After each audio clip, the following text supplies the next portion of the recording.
السلام عليكم ورحمة الله.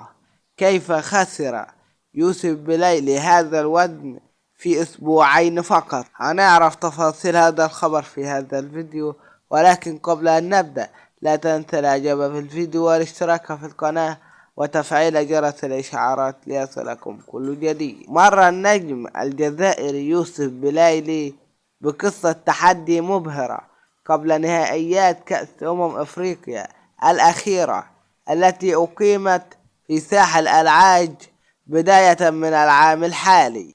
كشف برنامج فوت ويك الذي تبثه القناة الوطنية الجزائرية أن يوسف بلايلي خسر 11 كيلوغرام كاملة من وزنه قبل انطلاق نهائيات كأس أفريقيا الأخيرة. وكان جمال بلماضي مدرب الجزائر السابق قرر إخضاع بلايلي لبرنامج عمل بدني وغذائي صارم تحت إشراف مدربي الأحمال وأطباء الفريق بهدف تجهيز اللاعب كأفضل ما يكون للمسابقة القارية. ماذا قدم يوسف بلايلي مع منتخب الجزائر؟